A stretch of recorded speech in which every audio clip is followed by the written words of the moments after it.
Dando continuidade no nosso estudo, a nossa leitura do Evangelho de Mateus. Hoje nós estamos no capítulo 4, e conforme foi proposto, desde o capítulo 1, a gente vai ler, e de cada versículo a gente vai extrair as pérolas.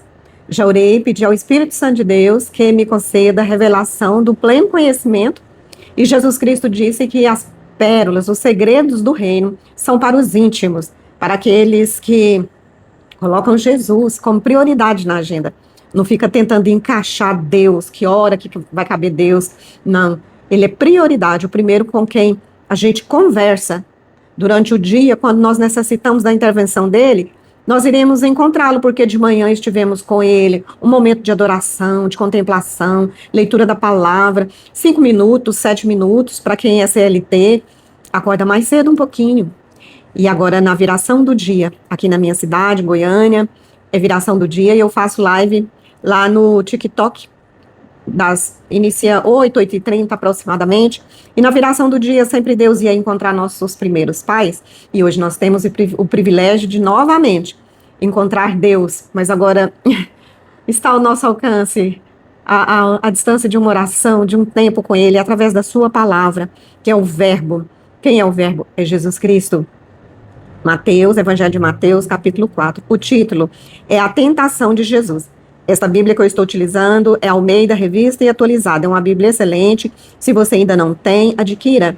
Ela é de fácil compreensão, muito ilustrativa. Sempre eu vou estar explicando, ou em live, ou em alguns vídeos, como que a gente vai usufruir mais da leitura dessa Bíblia. Então, diz assim, o capítulo 4 do Evangelho de Mateus. A seguir foi Jesus levado pelo Espírito ao deserto para ser tentado pelo diabo. E depois de jejuar 40 dias e 40 noites, teve fome. Então o tentador aproximou-se e disse: Se tu és o Filho de Deus, transforma essas pedras em pães. Vamos fazer uma pausa aqui e extrair, porque já encontrei pérolas de grande valor aqui, nesses primeiros versículos que a gente leu. Do versículo 1 até o versículo 4. Jesus Cristo foi levado pelo Espírito ao deserto para ser tentado pelo diabo. O Espírito aqui está escrito Espírito Santo, tá? É com letra maiúscula. Quem fez isso foi o Espírito Santo. Qual o propósito? Lá no livro de Hebreus, capítulo 2, verso 18, está escrito: Pois naquilo que ele mesmo sofreu, tendo sido tentado, é poderoso para socorrer os que são tentados. Então, o propósito foi esse. Jesus Cristo, ele tinha que ser tentado em tudo aquilo que nós, os seres humanos, fomos. E desde lá do Éden, o modus operandi da serpente é praticamente idêntico. Começou com um diálogo também, e questionando a fidelidade de Deus, a identidade, né? Ah, mas se você é mesmo filho de Deus, transforma essas pedras em pães. E que hora que o Satanás apareceu? Na hora de maior necessidade. Jesus, ele foi para o deserto tirar um tempo com Deus, ele estava em jejum, em oração, em consagração. Você percebeu que do capítulo 1 até aqui tem uma progressão da história? Jesus nasceu, teve aqueles momentos, teve João Batista, o precursor dele, e ele batizou. A gente viu o capítulo 1, capítulo 2, capítulo 3. Se você ainda não pôde ouvir, otimiza seu tempo a hora que você estiver fazendo um trabalho manual, lavando uma louça, uma roupa, limpando uma casa, dirigindo um carro, fazendo uma refeição. Clica lá e ouve. É precioso demais. O Espírito Santo falou para eu fazer nas redes sociais esse estudo um pouco mais aprofundado dos evangelhos. Então aqui, quando nós chegamos no capítulo 4, Jesus Cristo já tinha sido batizado. Então ele estava galgando a passos largos a ativação do ministério, ele estava se preparando para o ministério. Jesus se preparando, imagine nós. Então tem um caminho a seguir, né? Ele batizou, ele entrou em consagração, em jejum, buscando a presença de Deus. Você já viu falar que quanto mais a gente reza, mais tribulação e tentação aparece? Pois é. É assim com todo mundo, foi inclusive com Jesus Cristo, viu? E o Satanás, ele aparece nas horas de maior fragilidade da vida da gente, e oferecendo normalmente aquilo que a gente quer. A carência da nossa alma, ele conhece como ninguém, porque foi ele que implantou.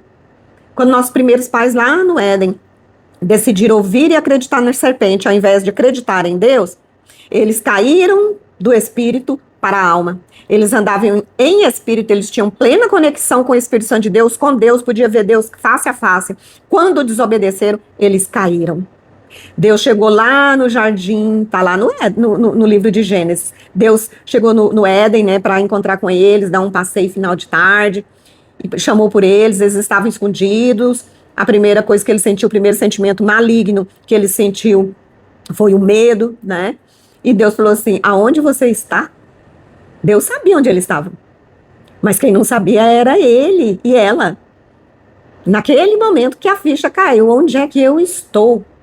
Onde que eu estou? Sabe? Uma armadilha. Então, Satanás, ele aproveita das nossas fragilidades, das nossas fraquezas e vem oferecendo aquilo que a gente está necessitando no momento. E depois do homem caído, a necessidade da alma é normalmente profana e perigosa. Mas aqui, ele estava usando algo bem lícito, a fome. A fome. Se você está com fome e em jejum, ele chegou oferecendo a solução para Jesus. E foi através do quê? De um diálogo, né? Se você é filho de Deus, manda essas pedras transformarem em pães. E como que Jesus lidou com isso? Versículo 4 do capítulo 4. Jesus respondeu: está escrito, não só de pão viverá o homem, mas de toda palavra que procede da boca de Deus.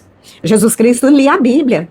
Já existia a Bíblia na época de Jesus Cristo, a Torá, os 5 primeiros livros de Moisés, o Neviim, os livros históricos e proféticos. Essa Bíblia já existia. E Jesus lia lá na sinagoga. Então, ele retrucou Satanás, ele foi lutando contra Satanás, respondendo a palavra, lá em Deuteronômio, capítulo 8, verso 3. E o diabo parou? Não parou, não. Então, o diabo levou Jesus à cidade santa, colocou-o num pináculo. Como assim o Satanás pegou Jesus e levou? Como assim? Como diz o povo mais novo, que babado é esse?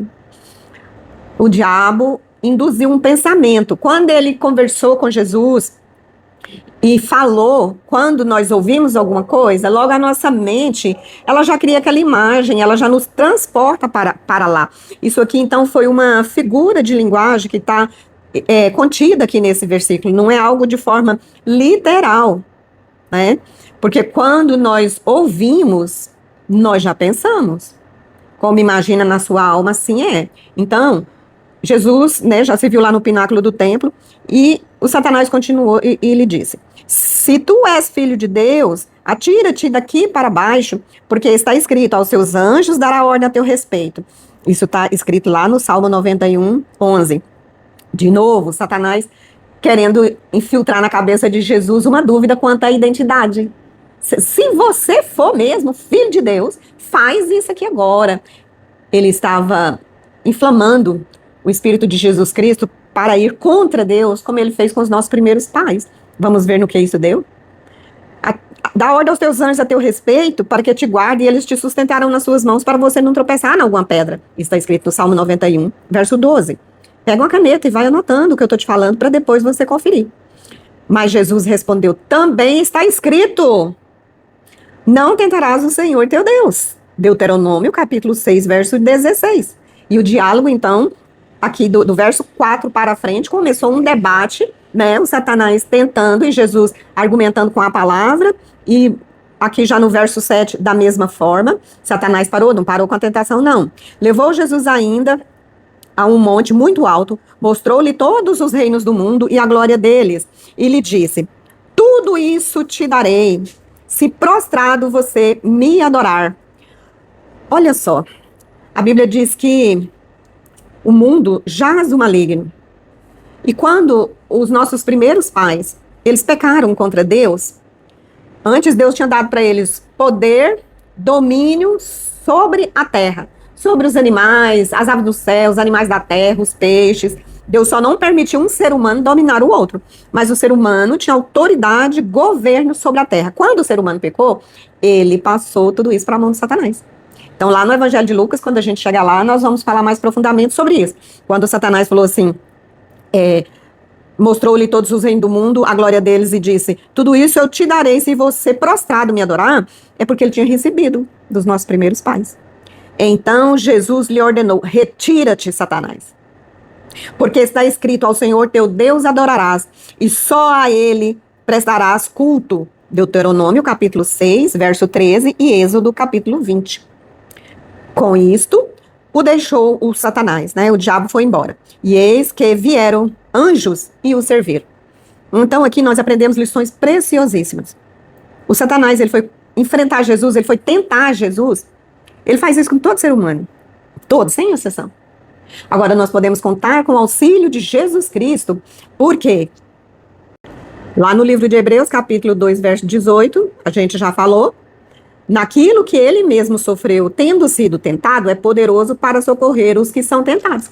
Então, quando acontecer isso com a gente, não é se não, é quando, porque vai acontecer, enquanto a gente estiver aqui neste plano físico, o Satanás haverá de nos tentar, tentando roubar a nossa salvação, porque ele foi expulso de lá e não vai voltar nunca mais para o reino de Deus, e não quer ficar sozinho lá no inferno, né? Mas, glória a Deus por Jesus Cristo. E quando a gente estiver diante de uma tentação, a nossa carne querendo nos fazer fraquejar, vamos clamar: quem pode? Quem pode mais? Jesus Cristo, nosso Salvador, que para isso ele se revelou, para destruir as obras do Satanás. Então vamos prosseguir na nossa leitura. Agora estamos no capítulo 4, né? No verso 12. Jesus volta para a Galileia. Aqui tem muita preciosidade. Ouvindo, porém, Jesus que João fora preso, retirou-se para a Galileia e, deixando Nazaré, foi morar em Cafarnaum, situada à beira-mar, nos confins de Zebulon e Naftali, para que se cumprisse o que fora dito por intermédio do profeta Isaías: terra de Zebulon, terra de Naftali, caminho do mar além do Jordão, Galileia dos gentios. O povo que jazia em trevas viu grande luz, e aos que viviam na região da sombra da morte, resplandeceu-lhes a luz. Daí por diante passou Jesus a pregar e a dizer: arrependei-vos, porque está próximo o reino dos céus. Muito bem. A gente viu que João Batista tinha batizado Jesus, e João Batista foi preso e foi decapitado, a gente já viu isso, né, por Herodes Antipas, filho de Herodes o Grande, aquele ser maligno. E Jesus Cristo ficou sabendo, João Batista era primo dele, precursor, nasceu sob promessa. É linda a história, depois a gente vai falar sobre ela no outro evangelho que a gente for ler. E Jesus Cristo, então, começou o ministério dele. João Batista se preparou 30 anos e o ministério dele durou 6 meses. Não importa o tempo que dure o ministério. O de Jesus durou 3 anos. Importante é a gente estar no centro da vontade de Deus, fazer aquilo pelo qual Deus nos chamou à existência. O que é que são 6 meses, 3 anos diante da eternidade? Nada. Todos nós estamos numa contagem regressiva para voltar para casa. Os filhos de Deus, né? Vão chegar diante de Deus e ter um carimbo no peito assim, ó, declarado inocente, por causa da pessoa de Jesus Cristo, né? E o Espírito Santo de Deus vai nos ajudar a permanecer conectados na videira até aquele grande dia. E aqueles que decidiram ficar em cima do muro, já escolheram um lado. Não tem parcialidade no mundo espiritual. Ou lê a palavra de Deus, acredita no que está escrito nela, né, lá no Evangelho de João, capítulo 1, verso 12. Jesus veio para os seus, mas os seus não receberam. Mas todos quanto o receber, recebem o direito, o poder de se tornar filho de Deus. E como que eu me torno filho de Deus? Romanos, capítulo 10, verso 9 e 10. Se com sua boca você confessar Jesus como seu Senhor e Salvador, e no seu íntimo, no seu âmago, no seu coração, você crê que o Espírito Santo de Deus o ressuscitou dentre os mortos, você é salvo. Instantaneamente o Espírito Santo de Deus vem e ressuscita o seu espírito que morreu no descendente do nosso primeiro pai e mãe, Adão e Eva. Quando eles desobedeceram a Deus, eles morreram no espírito, eles perderam a conexão com Deus no espírito e ficou tudo adulterado, né? Um espírito morto sem conexão com Deus, só na esfera do mal. Sentimentos estão no espírito e eles estavam sob a atmosfera, o controle, o domínio do mal. E quando nós confessamos Jesus Cristo, o Espírito Santo de Deus vem morar em nosso espírito e começa o processo de ressurreição nos filhos de Deus e lá ele faz morada. Não é espetacular? É espetacular. E à medida que a gente vai se mantendo conectado na videira, o fruto do Espírito Santo vai sendo dilatado em nosso espírito. Lá no livro de Gálatas, capítulo 5, verso 22, está isso aqui que eu estou te falando. Então, Jesus iniciou o ministério dele dizendo, arrependei-vos, porque está próximo o reino dos céus. E como que João Batista dizia? Para o povo, os religiosos, tá? Para todo mundo que estava lá no Jordão ouvindo ele, que ia no deserto ouvi-lo, boa parte era gente religiosa que lia a Bíblia, tá? Mas eles não tinham convertido ainda não, viu? Aí João Batista também falava, arrependei-vos e convertei-vos. Vem Jesus, arrependei-vos e convertei-vos. Do mesmo jeito, conversão é o quê? Uma mudança de rota, uma mudança de mentalidade. O religioso, ele precisa sair da religião, né? Porque os fariseus, os saduceus, os religiosos que estavam lá curiando o serviço de João Batista, eles liam a palavra, mas não validavam, não acreditavam, tinham um relacionamento religioso. E a religião é um espírito que nos leva para longe de Deus, porque o foco fica na gente. Ah, eu vou fazer isso, isso, isso, para merecer aquilo, aquilo outro. É um relacionamento como se Deus fosse um ídolo, ou então como se as minhas boas obras fossem capazes de me salvar, e não são. Não são. A prova disso é que Jesus veio, porque nenhum ser humano conseguiu cumprir a lei que Deus instituiu para o povo. Foi justamente para mostrar para o povo, o ser humano, que ele não conseguiria ser santo, santificado, purificado sozinho. Precisava de Jesus. Por isso que Jesus falava para o povo, para os religiosos, arrependei-vos. João Batista, arrependei-vos, convertei-vos. Porque está próximo, está chegando o reino dos céus. Verso 18. A vocação dos discípulos. Caminhando junto ao mar da Galileia, Jesus viu dois irmãos, Simão, chamado Pedro, e André, que lançavam as redes no mar, porque eram pescadores. E disse-lhes, vinde após mim e eu vos farei pescadores de homens. Então eles deixaram imediatamente as redes e o seguiram. Passando adiante, viu outros dois irmãos, Tiago, filho de Zebedeu, e João, seu irmão, que estavam no barco em companhia de seu pai, consertando as redes. E também chamou-os. Então eles, no mesmo instante, deixando o barco e seu pai, seguiram Jesus também. E hoje Jesus continua chamando os seus. Ele disse assim uma vez, nenhum dos que o pai me deu se perdeu, exceto o filho da perdição, que foi Judas Iscariotes, né? Nenhum dos que o pai deu. Tipo assim, Deus selecionou as pessoas? Você vai ser salvo? Você vai ser condenado? Não, de forma alguma. Deus é amor. Só que Deus é onisciente. Ele sabe de todas as coisas. Deus não está preso no tempo e espaço. Até o último dia de existência desse planeta está pronto. Deus não nos vê de maneira linear, um dia após o outro. Imagina, não. Então, aqueles que o Pai deu para Jesus, nenhum se perdeu, porque Jesus e Deus são um. E Deus sabe quem são aqueles que vão dar ouvido e crédito à palavra. É simples assim. Então, hoje, Jesus continua chamando. O fato de você estar aqui agora, tirando esse tempo precioso, você foi atraído pelo Espírito Santo de Deus. E essa pessoa que você está pensando nela, e agora? Você está sendo um instrumento de Deus para compartilhar essa palavra com aquela pessoa. E Jesus está chamando. Ele diz, eis que eu estou à porta e bato. Se alguém abrir a porta do coração, para eu entrar, eu entrarei. Ceiarei com ele e ele comigo. Já estamos finalizando a leitura, agora estamos no verso 23. Jesus prega por toda a Galileia e cura muitos enfermos. Percorria Jesus toda a Galileia, ensinando nas sinagogas, pregando o evangelho do reino e curando toda sorte de doenças e enfermidades entre o povo. E a sua fama correu por toda a Síria, e trouxeram-lhe então todos os doentes, os acometidos de várias enfermidades e tormentos, também os endemoniados, lunáticos, paralíticos, e ele os curou a todos. Jesus curou todos que procurou ele para alguma cura, algum milagre.